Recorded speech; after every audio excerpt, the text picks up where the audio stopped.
Hello and welcome to the Pan-African Reinsurance Journalism Awards 2020. And as you can see, we're doing things a little differently this year.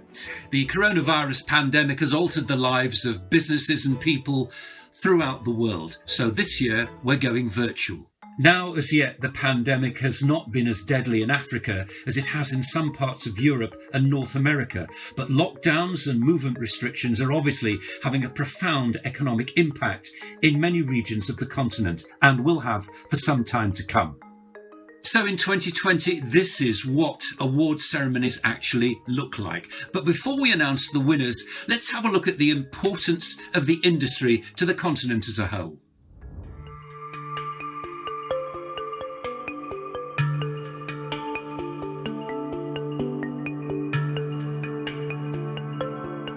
From the International Centre of Finance, that's the City of London, to the explosive markets of the new Africa, there's one word which is common to most screens: insurance. Why?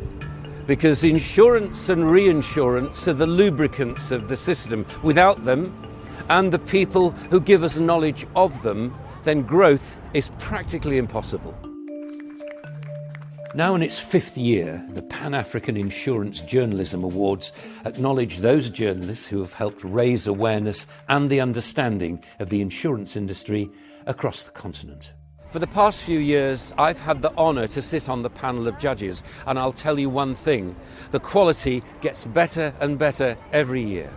It's very important for us at Continental to hold these awards because insurance is a very complex subject, and first of all, we want to create awareness across the continent on what insurance and reinsurance can do. Secondly, we want to reward and appreciate the journalists that have been writing on insurance. And finally, we want to encourage more journalists to report accurately on what insurance is about right across the continent. What I think we need to do, though, is encourage more female participants. And even though we've seen the number doubled over the past 4 years, I still think we need to get more female journalists to enter into the competition. The level of entries this year have been extremely strong, and I can tell you, as chairman of our esteemed panel of judges, it's been very difficult indeed to pick out the winners. And this year we decided to award a Future Talent Award instead of the Pan-African Insurance Journalist of the Year Award. We have 77 entries this year. When I start seeing 250 entries from right across the continent, then I will know that we are achieving our aim of deepening the understanding of insurance on the continent. So no awards ceremony as such this year, and of course I'll have no use for this bow tie. I'll put it back into hibernation. We've got a packed show coming up, but before we actually announce the winners, I'd like to introduce you to somebody who's been a judge for 4 years. She's Nadia Mensah, and she joins me from New York. This is the 4th year that you've been a judge in these awards. How has the standard improved, if you think it has, over those 4 years? There's been a lot of improvement. The papers are more informative. They are stronger.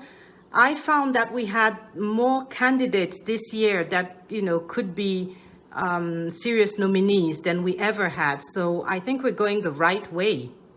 Nadia, you've often said in the past that you would like to encourage more female journalists into the competition. How would you encourage them? Well, Michael, I'll tell them to go for it. Do not hesitate. They're just as good as any other journalist. If they work hard and they strive to excel and produce the best papers, they just have to go for it. As a matter of fact, over the 4 years that I've been a judge, I've seen an increase of female participation. We've had nominees and winners. I will also take the opportunity to encourage the Francophone journalists to do the same, because although we've had more participation than the other years, I think we still need more of them to be there to participate in this wonderful awards. Now to our first award, and it's in the category of Best Print Article. And the winner is Isaac Tisa for his article on tech-enabled insurance solutions in sub-Saharan Africa. And he joins us from Uganda. So Isaac, how did you feel when you first know you'd won? I'm so pleased, honored, and humbled to accept this award. And I'm happy that I'm joining a list of previous award winners in this category. I thank Continental Insurance for coming up with this award. I also salute this year's nominees for their participation in this award. I also wish to thank the panel that went through all these nominations. I know it wasn't a simple job to come up with. I also wish to thank my team and my media house, Independent Publications Limited, for their support and contribution towards coming up with such a wonderful piece that have made me win the award. Let's crack on with the second award, and this is in the category of Best English Broadcast, TV and Radio Article. And I'm very happy to announce the winner, and he's Destiny Anya Mejia for his analysis of cybersecurity within insurance. And he joins us from Nigeria. How does it make you feel for your work to be celebrated in this way? I think awards like this are very good. One, it motivates the journalists to keep working. Journalists in Africa are poorly paid, and that is true. Now, most journalists work under not so good environment. And so there's more and more and more and more to work for. The demand on an African journalist is huge. And so awards like this come as a motivation. When you win them, you are happy. Before we reveal the identity of the last three winners, I'd like to introduce you to somebody who's been a judge this year, but has also been a previous winner of these awards. And he's Gareth Stokes, the founder of Stokes Media Group. And he joins me from Johannesburg. Gareth, pleasure to talk to you. You're a former winner of the Pan-African Reinsurance Journalism Awards. Just tell us, what difference did it make to you to win this prize when you did last time? I think at the outset, what I'd like to say is that winning the awards in 2017 and being recognized again by the judging panel in 2018 was a great honor. It certainly helped me in my career to be able to add the tagline award-winning journalist to my resume and to my marketing material. I think all of us somewhere harbor that desire to be acknowledged as a leader in our field. There were a number of immediate benefits, such as the opportunity to travel widely across Africa, the opportunity to network with a lot of new people in the insurance and reinsurance industries, and of course, to work with a professional team at Continental Re. So moving on to our next award, and this is in the category of Best Online Article. The winner this year is David Njagi with his story about Kenyan radio building trust in drought insurance. And he joins us from Kenya. How did it feel when you knew you'd won? First, I would like to thank the organizers of this award, that is Continental Re, for making me feel nice and appreciated. You know, like at this time when the world is struggling to deal with the COVID-19 pandemic, to know that, you know, despite all the pressures that journalists go through, despite the frustrations, despite the, you know, the pressure from editors to meet deadlines, despite, you know, the pressure from readers who always want to criticize, there's someone outside there who is always watching and, you know, appreciating the work that journalists do. The next award is for the Best French Online or Broadcast Article, and the winner this year is Joel Asoko for his look at the role of finance in the insurance industry. And Joel joined us from France. Tell us what your article was about and why the subject matter was so important to you. Many people underestimate how important the insurance industry is, because usually people don't think about insurance until things go bad.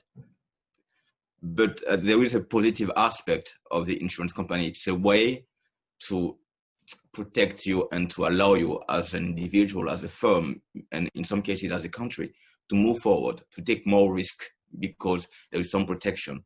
So I felt it was important for our readers and for the general public to understand the dynamics that the industry was going through at the time, the efforts that were being made to improve and to make the whole system stronger. And I was trying to explain that this initiative was a step forward, but it will create many difficulties for many insurance companies who couldn't follow. But at the same time, it was an effort to make the industry stronger, and so you had to balance the objectives of the reform and the short-term costs for many players in that industry.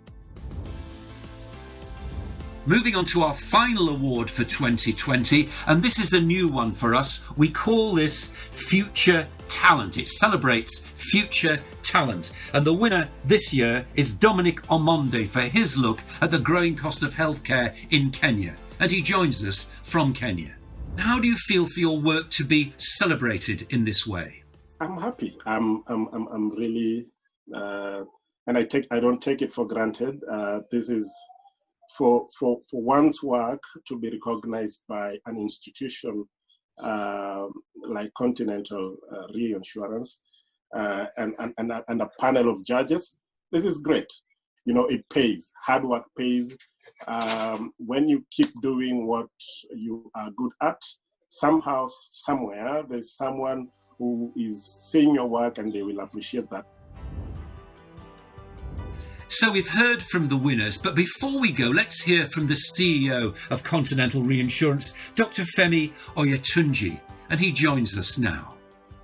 Looking ahead to next year, Dr. Femi, what are your hopes for the 2021 Pan-African Reinsurance Journalism Awards?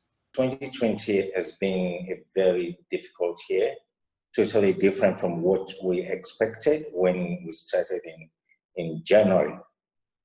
Having said that, I do believe that we're at the brink of some major breakthrough on the continent, in the world, and even as a company, Continental Reinsurance. So my hope is that out of this pandemic, out of all this, some beautiful things will come out.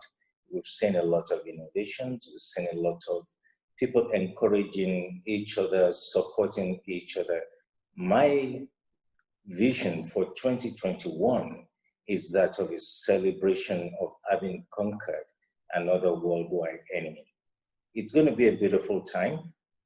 I believe now is the darkest period because, as you know, it's darkest before dawn. The dawn is near. Take heart, a beautiful dawn is coming. And finally, do you have a message for the winners who've had their works recognised? So I want to congratulate them for their continued and continuous effort in bringing insurance and reinsurance to the fore in the world. They've worked hard. They've earned it. Congratulations to all the winners for 2020. I hope this will be a stepping stone upward in your careers. And also must congratulate a hard-working panel of journalists, year in, year out. They've been working with us. Excellent international independent panel. So the journalists that have won, they have won on the basis of their competence and their excellence. What I would like to see more of, though, more women participating in this contest, in the Journalism Awards. Congratulations once again. All the best in your future career.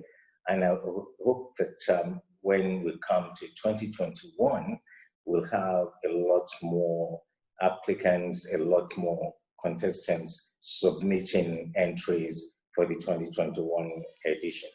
You've done well, you've earned it, enjoy it.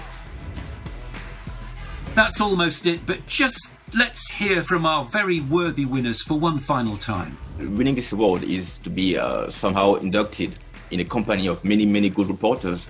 My word to all those who would like to get into journalism is, first of all, get a specialty. Understand why this areas are important to your readers, and then tell the story in a way that relates to your readers. Have this zeal, this commitment in the job, and aim for the sky. Set your standards high. It's about hard work, patience, resilience, and the passion to keep doing what you have to do as a journalist. This will encourage more other journalists across the continent to report on the subject matter of insurance services. It's good for our local population, it's good for our communities. Thanks for watching, and I hope we'll see you again for the 2021 Pan-African Reinsurance Journalism Awards, maybe in person next time.